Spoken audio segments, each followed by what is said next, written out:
La Oumma de YouTube, que la paix soit sur vous. Pendant le jeûne du mois de Ramadan, le musulman s'abstient de manger, alors que manger est un besoin physiologique légitime. Et il fait cela pendant de longues heures. Il s'abstient également de boire, même en été lorsqu'il y a de fortes chaleurs. Et le fait de boire est également un besoin physiologique légitime et naturel. Le musulman s'abstient également d'avoir des rapports intimes, alors que cela est tout à fait licite en temps normal dans le cadre du mariage. Pourquoi le musulman fait-il cela? Est-ce la souffrance qui est recherchée? C'est ce que je vous propose de découvrir dans cette vidéo. Restez avec nous.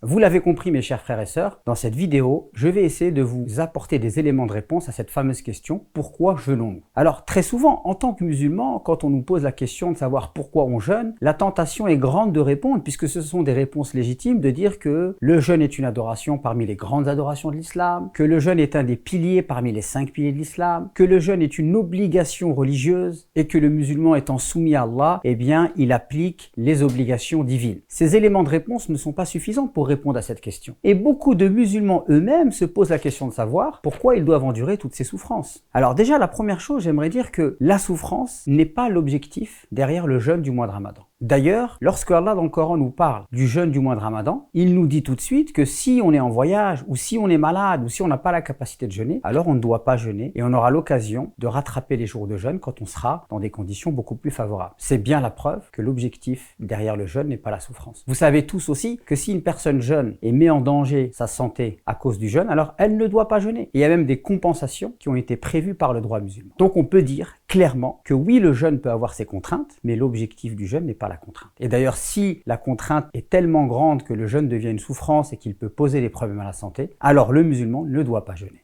D'ailleurs, j'aimerais attirer votre attention, c'est cette rhétorique limitée chez certains musulmans pour présenter le jeûne qui amène certains musulmans à considérer le jeûne du mois de Ramadan comme quelque chose de complètement archaïque et de complètement dépassé et arriéré. Je vous propose donc quelques explications pour approfondir la réponse à cette fameuse question « Pourquoi jeûnons-nous » Et je suis sûr que si on approfondit nos réponses, alors on rendra cette adoration magnifique qu'est le jeûne beaucoup plus compréhensible, même à certains non-musulmans qui ont parfois tendance à regarder cette adoration avec beaucoup de mépris. Premièrement, oui, le musulman se soumet à son créateur. Mais cette soumission à Allah se fait sur la base d'un consentement et se fait sur la base de conviction. C'est-à-dire que le musulman, il ne peut pas se soumettre de force, il se soumet de gré. C'est parce qu'il est convaincu que la soumission à Allah est un bien pour lui, car il sait que Dieu est miséricordieux. Donc quand Dieu nous demande de jeûner, dans la pratique du jeûne, le musulman attend une miséricorde. Donc ça, c'est extrêmement important à comprendre. D'ailleurs, en islam, la soumission à Allah ne peut être validée que si elle est accompagnée d'amour. J'aime Dieu, mais je me soumets à lui parce qu'il est tout puissant et il m'a créé. Donc il ne faut pas réduire la soumission à quelque chose de contraignant uniquement, mais la soumission en islam, elle est associée à l'amour, elle est associée à l'adhésion, elle est associée à la conviction et elle est même associée à la liberté. Car le musulman considère que c'est en se soumettant à Allah qu'il se libère de la soumission aux créatures. Donc quand un musulman dit qu'il jeûne parce qu'il se soumet à Allah, eh bien il doit ajouter à cela le fait que quand il jeûne, il sait que le jeûne est un bien pour lui.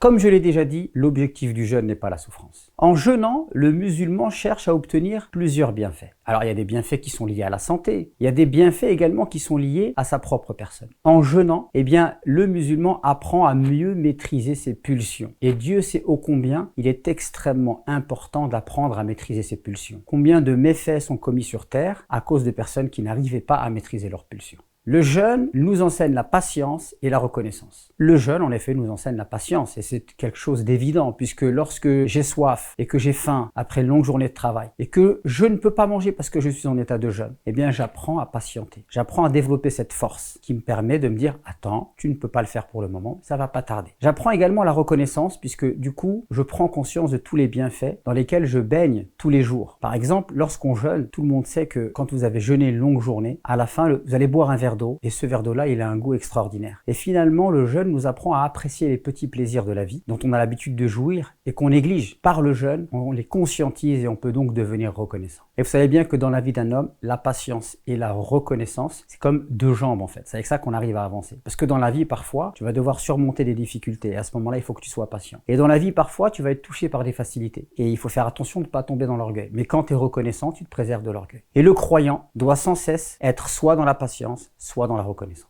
Le jeûne nous enseigne également la générosité et la compassion. Lorsque nous jeûnons, nous pouvons développer de la compassion pour toutes celles et ceux qui ne mangent pas à leur faim pendant toute l'année. Et ainsi, par le jeûne, nous devenons généreux. Et d'ailleurs, il est dit que le prophète, alayhi salatu wassalam, était la personne la plus généreuse, mais le moment où il était le plus généreux, c'était pendant le mois de Ramadan. Et il est dit qu'il était généreux comme le vent qui vient, parce que le vent, quand il vient, il touche toute chose. C'est-à-dire que la générosité prophétique était tellement grande qu'elle touchait tout le monde. Le jeûne également nous donne la culture de l'effort. Et ça, c'est extrêmement important. Puisque quand vous allez jeûner, vous allez devoir faire un effort. Et pas n'importe quel effort. C'est un effort contre soi-même. Et ça, c'est l'effort le plus difficile à accomplir. Et le jeûne nous permet de développer cette culture de l'effort. Donc je m'arrête là parce qu'il y a plein d'autres bienfaits que je pourrais citer. Et voilà les raisons pour lesquelles le musulman jeûne. Il jeûne parce qu'il sait que le ramadan, c'est une école qui va lui permettre de se transformer, de s'améliorer en tant que personne. Et donc toute personne qui ne voit le jeûne uniquement à travers le prisme de l'abstinence passe à côté du message du jeûne. Et donc le musulman doit donc jeûner en ayant la certitude que le jeûne est un bienfait pour lui dans les deux mondes. Ici-bas, il va pouvoir obtenir tous les bienfaits que j'ai cités et bien d'autres encore. Et dans l'au-delà, il pourra bénéficier du pardon d'Allah subhanahu wa ta'ala, de la préservation contre le châtiment de l'enfer et de l'obtention du paradis.